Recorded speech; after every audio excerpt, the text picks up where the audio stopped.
And they actually felt that there were benefits in working at a lower level. Some BNOs felt this because it was important. They felt it was more important to integrate into the workplace, just get used to the UK working culture, which is very different from Hong Kong.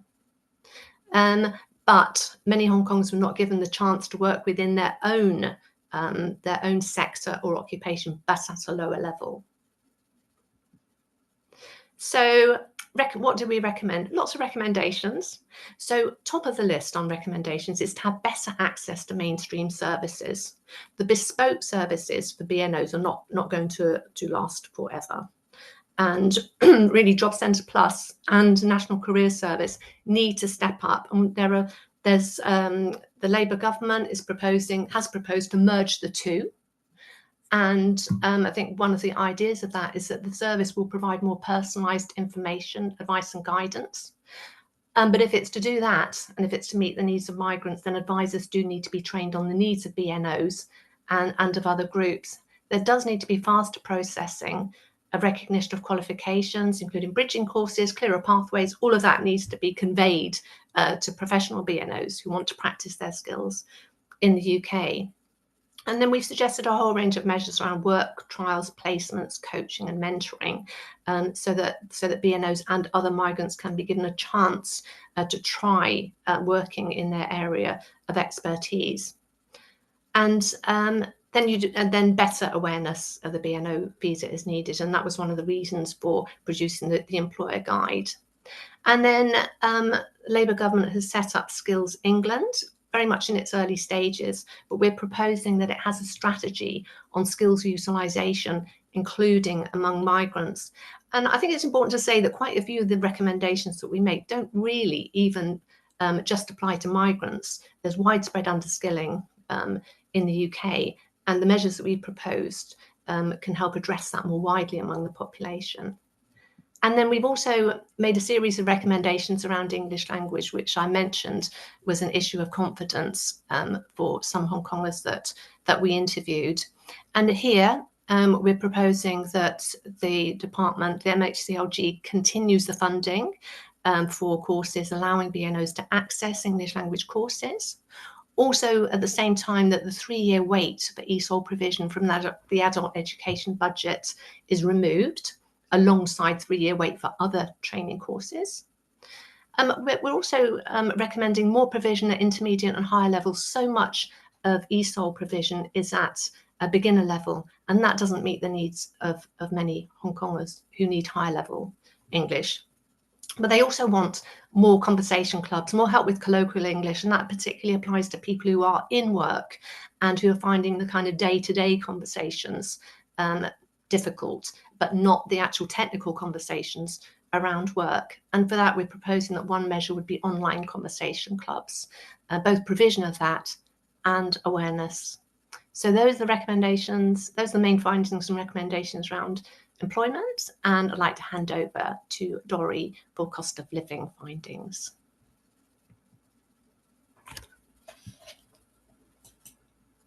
Thank you, Heather. So first of all, let me share my screen.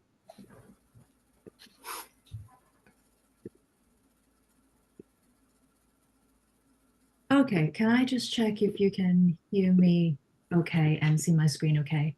I can hear you, but not see the screen. Ah, okay. That should do it? Yeah, we can now. All good. Okay, great, thank you. So in addition to examining the challenges BNO face in the UK job market, our research also explored how they navigate the cost of living crisis. So what we found is that there are definitely varying levels of financial preparedness among Hong Kongers in the UK. So the graphic on the left highlights the top 10 most frequently mentioned words related to unexpectedly high expenses in our data. Interviewees across locations found council tax, energy bills, and public transportation costs unexpectedly high, while school expenses and fresh food costs were often lower than what they have expected.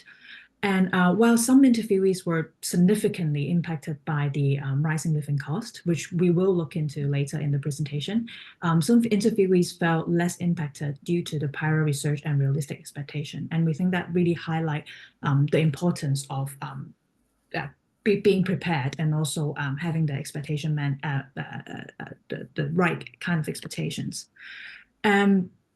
So we also looked into the specific challenges encountered by the BNO community in the UK. Many interviewees struggle to access financial services due to insufficient credit history, making it quite difficult for them to obtain loans, credit cards, or mortgages. Secondly, as Heather mentioned, BNOs have limited opportunities for retraining and upskilling, which hinder their career advancement and also bar their and make it more difficult for them to have a higher earning potential. Some example include ineligibility for BNOs in England for home fee status, and also other interviewees also mentioned restrictions on applying for apprenticeships until after 3 years of residency. And some interviewees also suggested that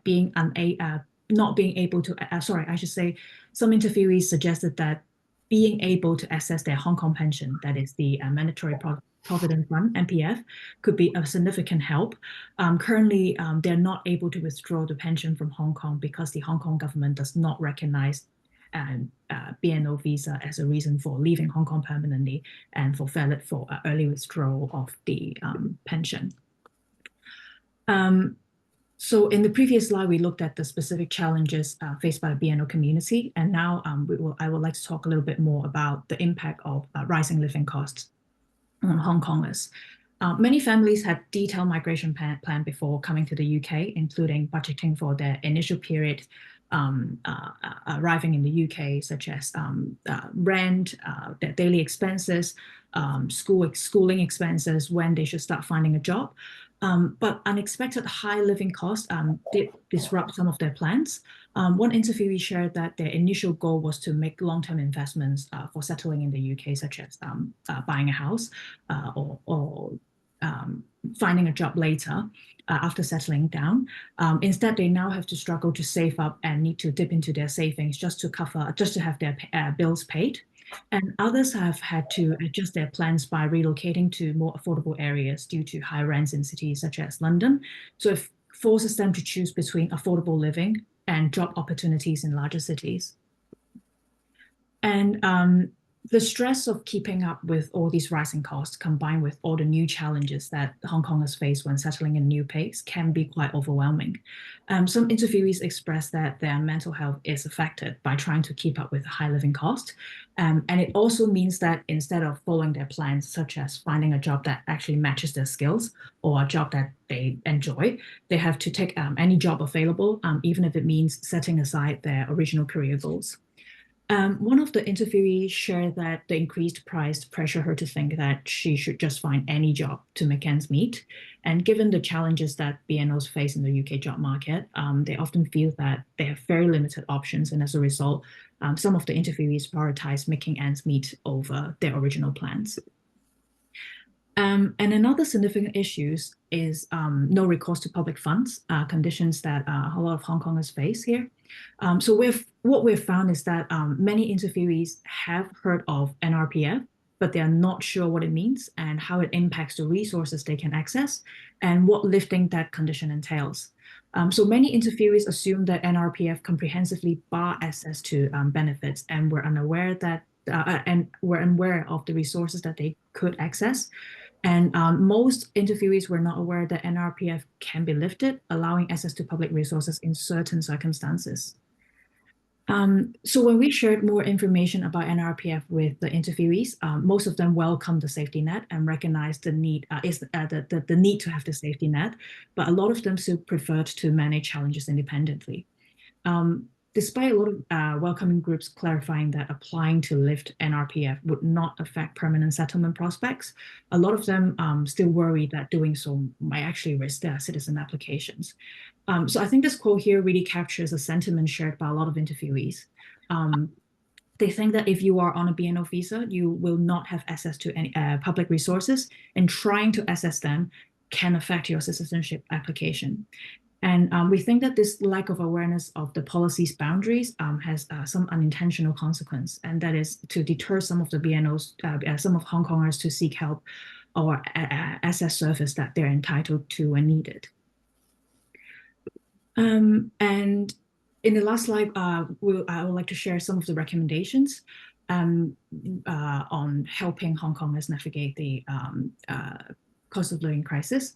First of all, we think that the UK BNO stakeholder organizations and government can provide Hong Kongers with guidance on what to expect financially and where to seek support when they need help.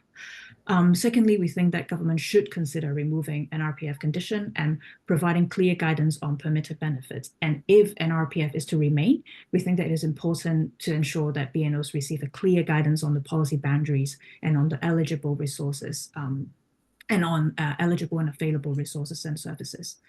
And as more and more BNOs become eligible for permanent residencies, we think it is also quite important to provide awareness upon residency application to inform them of the accessible support that they can reach when an RPF no longer applies.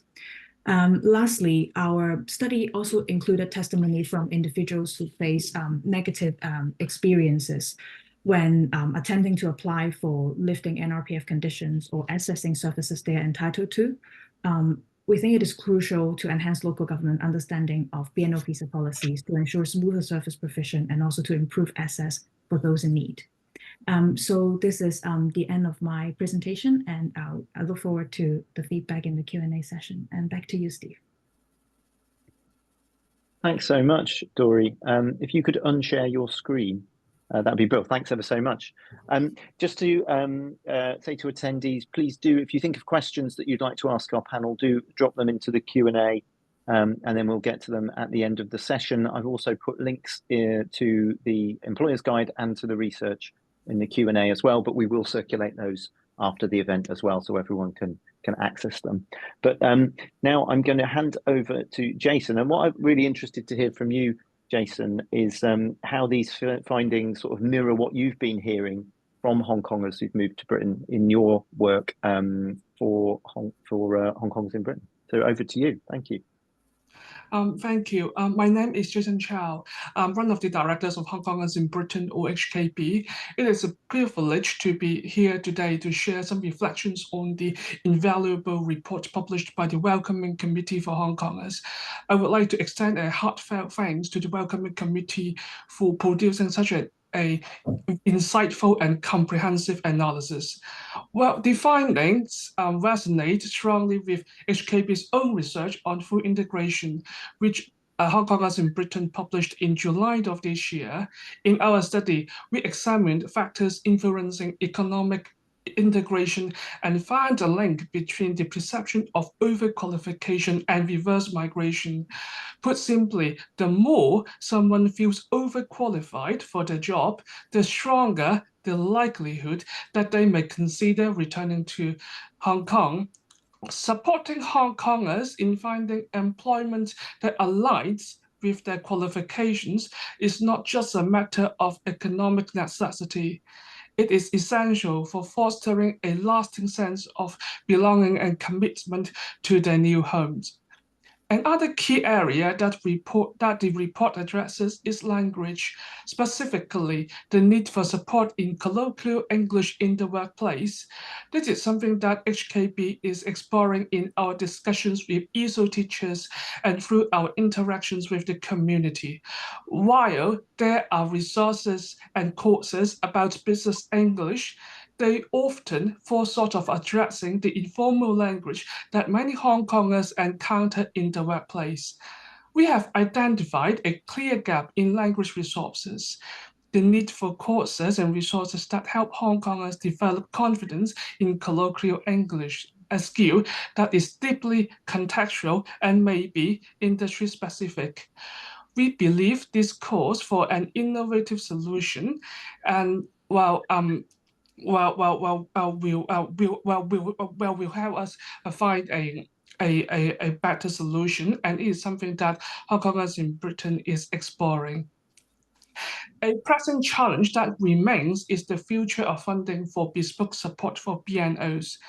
We do not shy away from the fact that the resources constraints are impacting all aspects of support services for Hong Kongers, including HKB's own capacity to respond to the needs of the Hong Konger communities.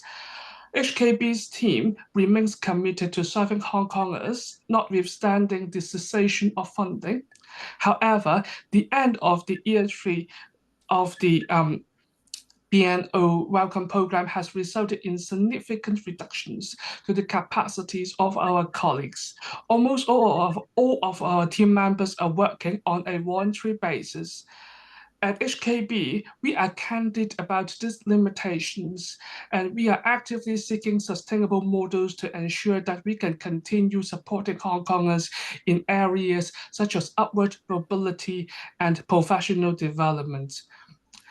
In closing, the report published by the Welcoming Committee is a reminder of how much remains to be done to help Hong Kongers achieve full integration and realize their potential in the UK.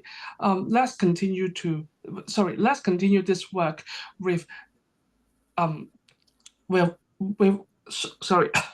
let's continue to work on supporting Hong Kongers integration, and we hope that Hong Kongers will make valuable contributions to the UK, and we believe that Hong Kongers should be embraced as an integral part of the UK's future. Thank you very much. Thanks so much, Jason. Really good to hear that these findings chime with what you've been experiencing and hearing from Hong Kongers as well in your work, and we're really keen to keep working with you on this. Obviously, finding people decent employment is absolutely key for successful integration and for people to have good lives in Britain, which is what everyone wants. I'm going to hand over now to Professor Jonathan Portes. And I mean, one of the things I'd really like to hear from you, Jonathan, is looking a bit at the bigger picture, I suppose, is what do you think the impact would be on the economy if we could fix this and Hong Kongers and other humanitarian migrants could utilize their skills and experience in employment?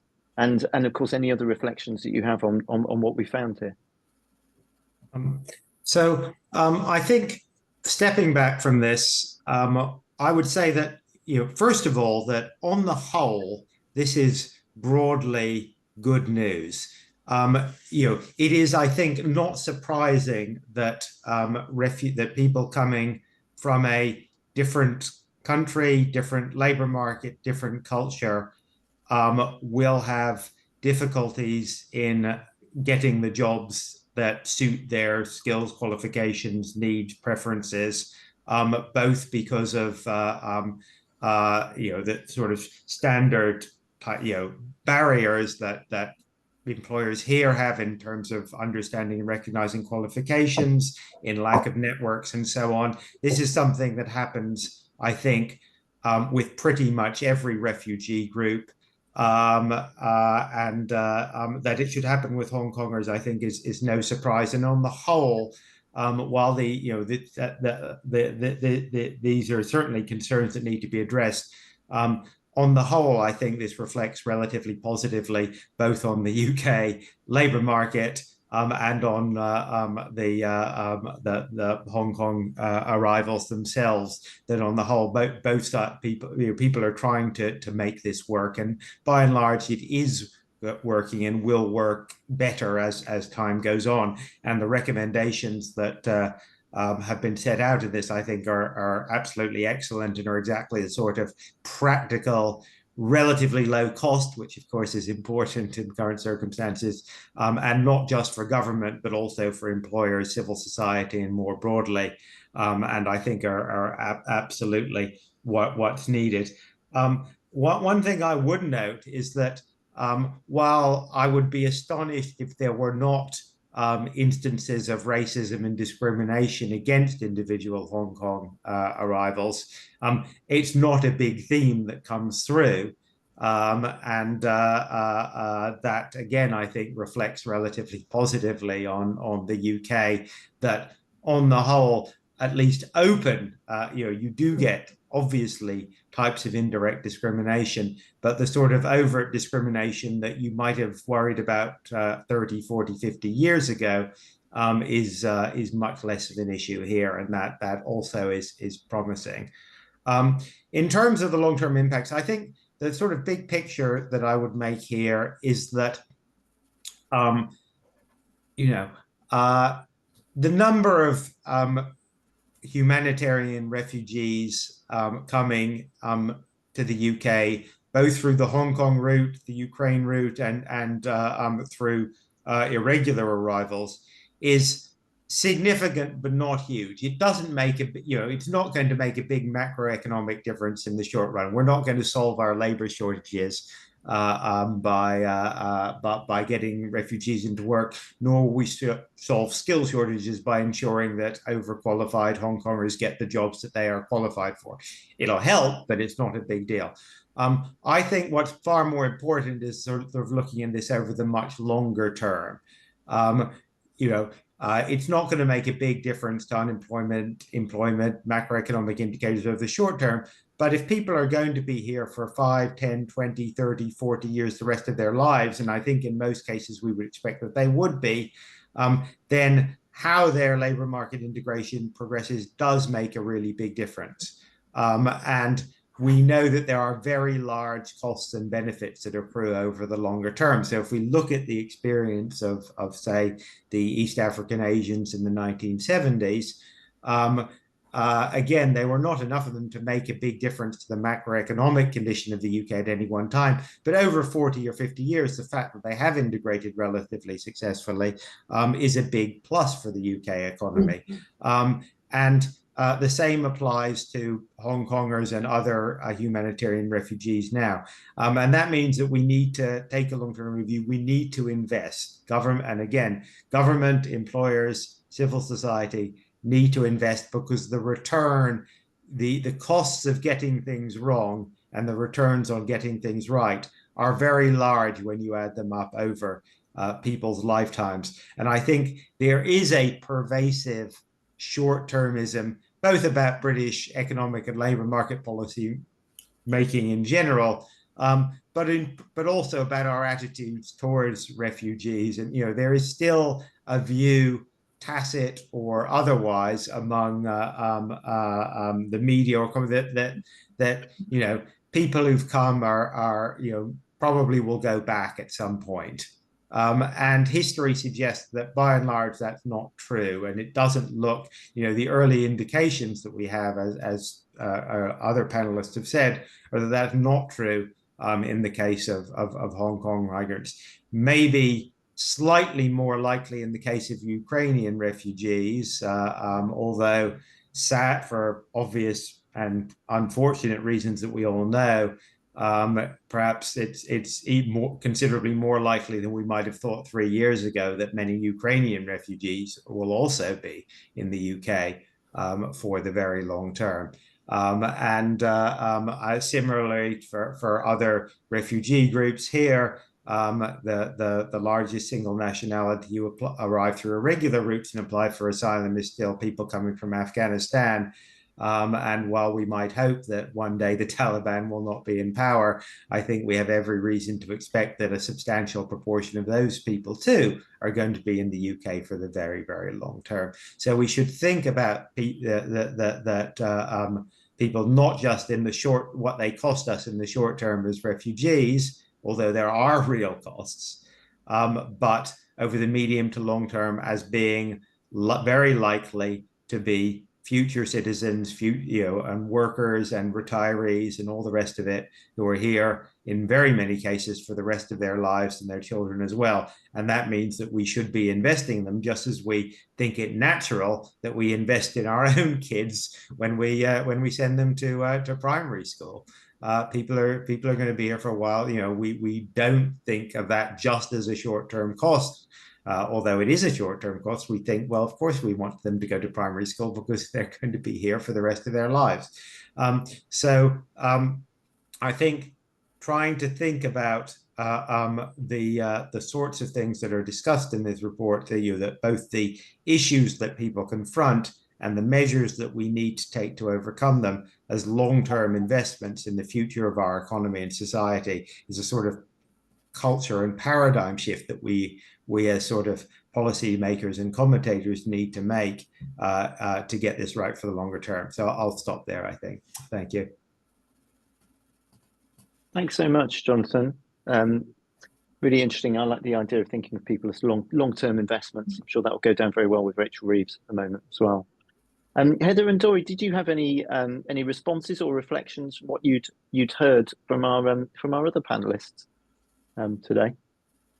Yeah, no, thank you both for those observations. And I think the point that Hong Kongers are here to stay is really important. So I should say, I don't think we said how many we interviewed 96 people, but the survey found that 99% of Hong Kongers intend to stay and apply for settlement. And I think, you know, one sort of quite poignant episode in the research was in a focus group where one of the participants said, oh, you know, actually, we're not really here for career development. If we were, we would not have come to the UK. We come here for political reasons, essentially. And I thought that was quite moving in the way that he said it. He just basically cut through all the stuff that we're saying about employment and said, this is why we're here. And also, I think it's often said, isn't it, that it's the first generation of migrants should expect to take a hit. I know that's often said in the US, and I kind of think, well, why should they? Especially when this is a group. This isn't like EU migrants, some of who have stayed. Quite a few have gone back, and you know, they came to kind of try it out. They came for other reasons. This is a group of people who are making their new lives in the UK, have given almost everything up in Hong Kong, and who are skilled. And so I think it is a waste of resources. And I do think you've got to think of the longer term. So Jonathan's right on that, but I don't think the longer term is just about, oh, well, their kids are really going to succeed because, you know, Hong Kong kids are going to do really well in schools, and that's the problem solved. You know, the problem we have now is people whose skills aren't being used. And then the other thing that I wanted to come back on is around this theme about discrimination, and I think it's fairly remarkable, but I think Dori might have some more reflections on this. I think what BNOs experience in the workplace isn't so much direct discrimination. The survey didn't find a high level then. I think maybe Jason might want to come back on that as well. But what it did find is exclusion. People felt that they weren't quite included in things. And some of that is around the kind of colloquial English that Jason's talked about. But some is just people not really kind of engaging with migrants, not being interested enough in their lives. And so I think there are probably steps that people can take. So less about direct discrimination, more about actual integration and cohesion within the workplace. I think that would make a difference to Hong Kongers' working lives. Thanks, Heather. Dori, did you and Jason, did either of you want to come in on that point about discrimination in the workplace, and what have you found that people have experienced? I guess it is hard to prove. Very solid discrimination case, because you need to establish a link between discriminating against someone on the grounds of race or nationality. This is something that is usually hard to prove, but what Heather has said, it is more about cohesion and how someone find themselves comfortable in a informal setting and have a nice conversation with their colleagues. I think so. So when it comes to discrimination, we may need to make. I'm not an expert in discrimination, but I guess we need to, let's say, to make a distinction between the discrimination, strictly speaking, in the employment law and how people perceive as discrimination. Let's say when Hong Kongers do not feel part of the team, they may describe as discrimination, but in a view, it might be more of an integration and cohesion issue. Thank you. Thanks, for the observations, Jason and Jonathan, and for the comments, Heather. And just to add on to Heather's and Jason's point, from the interview data, like Jason and Heather said, it was less about overt discrimination. Though we did get testimonies of interviewees saying that they felt excluded, but it's more about understanding the cultural context. Just trying to participate, like be part of the workplace culture, day-to-day conversations, things like that. And we do have some interviewees also shared with us that their employers were put in a lot of effort to try to help them feel more included, such as providing on-job training, asking them for how they can help them to feel more included, or even small things such as just make sure that they talk in every weekly meeting, something like that. So I think those kind of testimonies also show that what employer does, like what employers' effort into really does make a difference to help Hong Kongers and other migrants, of course, to feel more included in the workplace. Thanks a lot. I'm going to move on to some questions we've had from the audience. So Alex Mack asks about why we haven't mentioned the 3-year residency requirement on apprenticeships as well, as they can affect people who want to find an apprenticeship position in the NHS. And that seems like an interesting point, and something that could also be relevant to Hong Kongers. Heather and Dory, did you find anyone mentioning that at all when you did the research? Not specifically on apprenticeships, but on training courses a lot. People who felt, I mentioned in the presentation that migration is an opportunity for some people to completely reconsider their lives. So we had people that we interviewed who wanted to set up small businesses, and this is something, there's groups to help BNOs to set up new businesses, but also just to rethink, and that applied to some people in professional roles as well, who felt that the professional role in the UK was very different, and that they weren't really up for continuing or for revalidating. So a lot of interest in starting a new career, and with the 3-year restriction, a real barrier to that. But I'm not sure that apprenticeships were mentioned specifically, but it was in that overall context, apprenticeships, training, just that actually they ought to be able to have those opportunities to reskill. Does anyone else want to come in on that, or shall I move on to our next question? I'll move on to our next question, which is Jackie Broadhead asks, do we have a sense on both cost of living and employment whether the best thing is services that are specifically targeted at Hong Kongers, such as those funded by MHCLG, or would it be better to have more mainstreaming, raising the issues that this group experiences, but for everybody? So, for example, Job Centre Plus training and other kinds of training. Do you think it's do we need to be specifically targeted at Hong Kongers, or should we be changing the whole offering? I think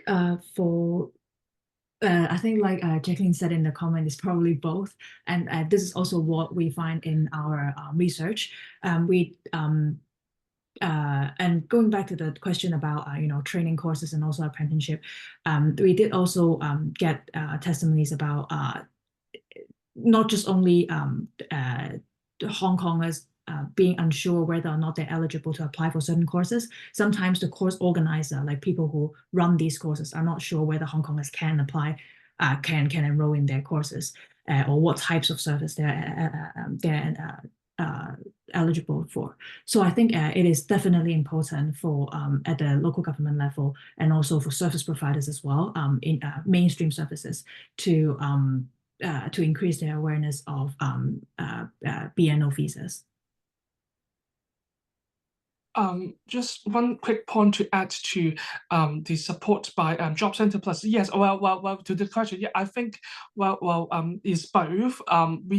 both the now MSCLG and local authorities need to support Hong Kongers, but I guess in places where more Hong Kongers reside, perhaps the Job Centre Plus and all these support services by the local authorities need to be aware of the needs of Hong Kongers. So there are some specific needs that they need to consider when they provide support. And we know that bespoke support for Hong Kongers will come to an end. It is just a matter of time, and Hong Kongers will need to use the mainstream services. But when it comes to smoothing the process of using the mainstream service, the local or these different service providers need to have a greater awareness of the needs of Hong Kongers in order to provide inclusive services. Thank you. I'm going to ask a follow-up to the panel as well on this one, just while we're talking about Job Centre Plus. Chris Cheng from Voice of America is asking about Job Centre Plus and saying specifically that they have met Hong Kongers in the UK who are still adjusting to the interview process and working culture here. And even if their English level is very good, they can still be finding that just completely different approach is quite jarring and can be quite challenging. And what Chris is asking is that something that Job Centre Plus or the National Careers Service could help with? And if it isn't, do you think we should change it so it does?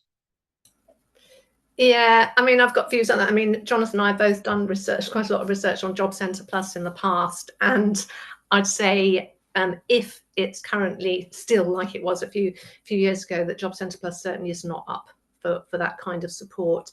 A lot of the provision is really one size fits all. It's these employability courses where you just do your CV and, you know, do job search, send off the CV, wait kind of thing. Maybe a bit of interview practice, but certainly nothing that's tailored. So I think Jason's absolutely right. You know, if you're going to have a service that's going to help BNOs and others, everyone, to be honest, it's not even just migrants.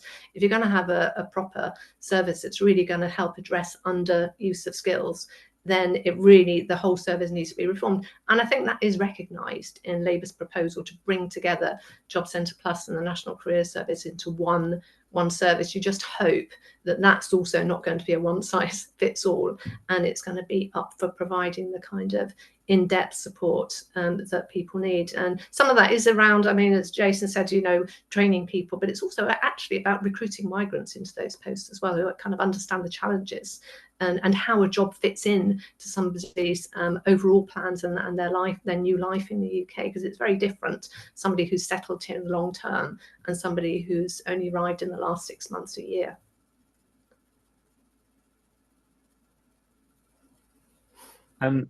Specific question, this one is being asked of Jonathan, but I'm sure everyone might have views on it. Ed Pinkney is highlighting the difference between Hong Kong BNOs who do have the right to remain, unlike Ukrainians arriving under the Homes for Ukraine scheme. And Ed is noting the difference in that Hong Kongers don't have access to local university tuition rates, while Ukrainians do. And wanted to know your views on that, and whether there might be, can you see any economic rationale in this policy decision that was made to restrict Hong Kongers from access to those local rate fees? I don't know what the rationale for that decision is, but it seems to me to be very misguided, given that, as we know, the strong probability is that the Hong Kongers, you know, young Hong Kongers who are contemplating going to university are likely to be in the country for the rest of their lives, much as young Brits are, and therefore the reason we provide subsidized tuition fees for young Brits, and you know, from an economic and social rationale, the rationale is very similar to that for for a Brit, so I don't see the case for that. Why Ukrainians get it is I think a slightly separate question, and presumably has something to do with essentially that's a form it is envisaged as a sort of form of support to Ukraine rather than as an investment in the UK. So I think it's a slightly separate question, but I certainly think that there's that from an economic perspective, it's crazy not to allow Hong Kong kids, Hong Kong BNO kids, the same access as British nationals. No, I don't really understand why the government has taken that particular decision, apart from saving a relatively small amount of money in the short term, which I don't think is particularly sensible. Jason, is this something that you've found people struggling with at all, the university tuition rates, or even deciding not to go to university? Obviously, if people are struggling with the cost of living, at 20 grand a term, 20 grand a year university cost is going to be very hard to swallow, isn't it? Well, the tuition fee is a huge issue, and different families have different solutions. Some award their kids to go out to work and wait for a while, to have some years in the workplace before they become eligible to to get a home fee, and some are taking out loans, private loans from their families, extended families, and so a couple of sad cases that I heard were to return to Hong Kong to go to to go to uni. So those happened. I don't have numbers, but yes, but I know a couple of people who I came across deciding to go back to Hong Kong to go to uni, unfortunately. Okay, thank you. So another question from Eloise Norris. This is regarding conversation clubs, which was something you'd mentioned, I think, in one of your recommendations, Heather. Was there an appetite for Hong Kongers to have specific conversation clubs targeted at Hong Kongers, i.e., are they reluctant to join clubs which already exist for all migrants or refugees, or would more mainstreaming be the answer here?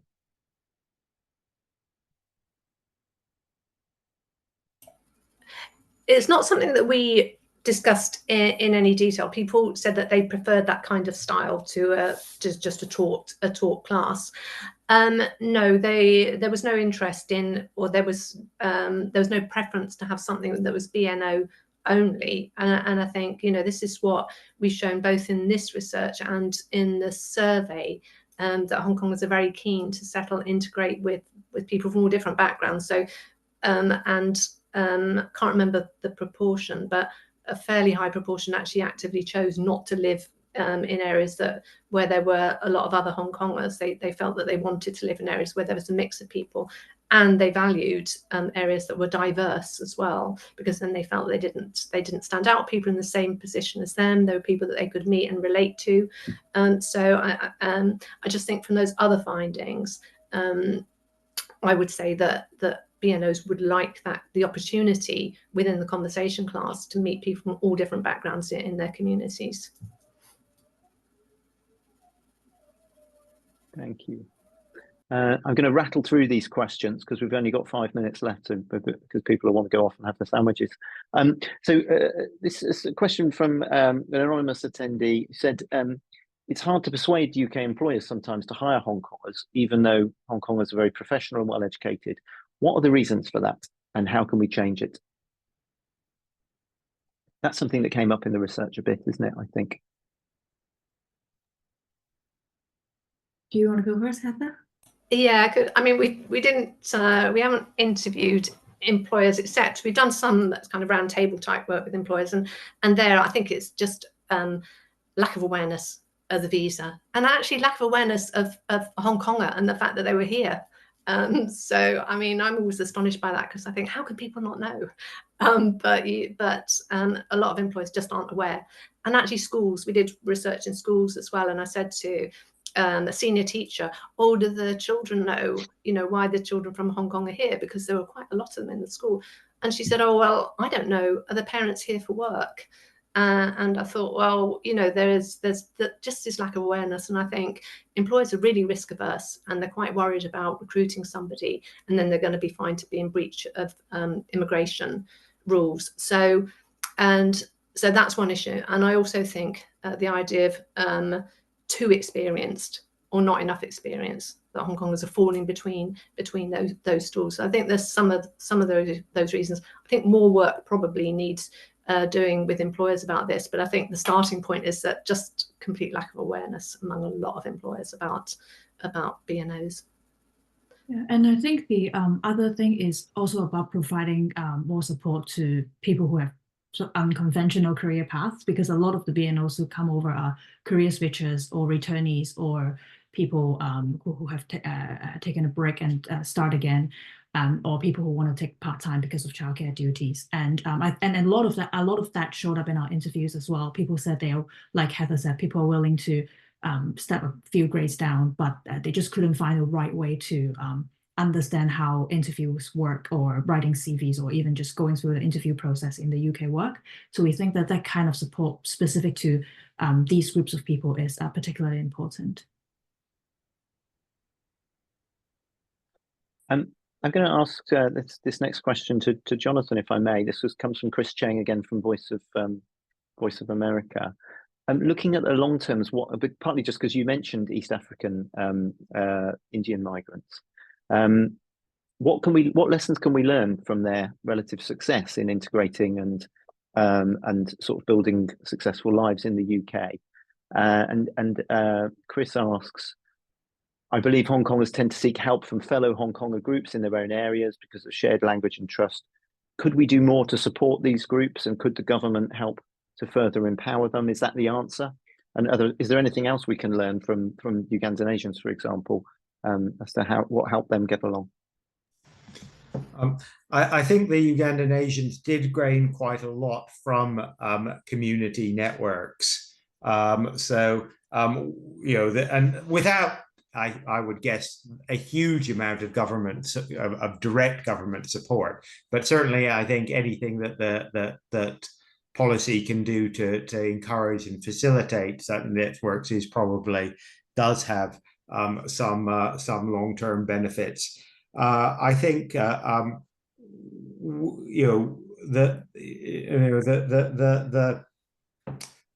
there was quite a lot of sort of initial help to the East African Asians when they arrived, particularly in terms of helping them find housing and so on, but not very much in terms of employment. And they struggled with very much the same sort of issues that we're seeing today, in particular lack of the fact that employers here did not recognize or did not understand their skills, qualifications, and experience. So there was a lot of downskilling, and hence a lot, as we know, were sort of forced into self-employment or similar in the initial years.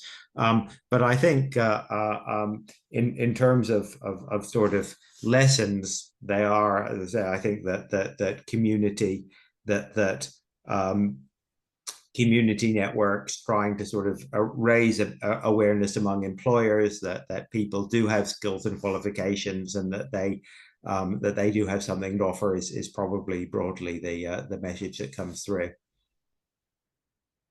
Great, thank you. I'm going to squeeze one more in, even though we're technically out of time. So I hope everyone can keep hunger at bay. There's a few more questions, and we can try and answer them outside of the webinar. But this question was interesting. I thought it just took in a slightly different direction, given the cost of living challenges that people are having and the impact that can have on mental health. Lise Hansen wanted to ask about what policy recommendations there are on support for Hong Kongers with mental health and well-being, particularly when that comes out of the cost of living crisis. Did we have any recommendations on that at all in the report? Currently, I think we do not have a recommendation specific to providing support for mental health support for Hong Kongers in terms of navigating the cost of living crisis. But we definitely think that the need there definitely is a need for the government to do that, and also providing this service in Cantonese, because in our research, there are definitely people who talk to us about the stress that they experienced when trying to get their bills paid every month. And then the biggest difficulty for them is actually the language barrier. And I think, like Chris said in the comments, that most people seek help from their community, Hong Kongers that they know in the neighborhood, or Hong Konger groups. But there are also people who are not quite sure where to get help. So this is definitely an area that more community groups and the government should work on. Thanks, Dory. Well, I think I should let people go, shouldn't I now? Because this is a lunchtime webinar, so we shouldn't eat past people's lunch hours. So thank you ever so much to our panel, to Jason Chao from Hong Kongers in Britain, Professor Jonathan Portes from King's College London, and to Heather Rolfe and Doriane Lau from the Welcoming Committee and from British Future. Do get in touch if you'd like to know more. You can check out the website, which is welcomehk.org. That's the website of the Welcoming Committee for Hong Kongers. In the news section there, you'll find links to both the research report and the employer's guide. And there's also contact details as well, if you want to drop us a line. So thanks ever so much to everybody who's joined us this lunchtime. A special thanks to our panel and our special guests. And hope to be coming back and speaking to you all again soon. Thanks a lot.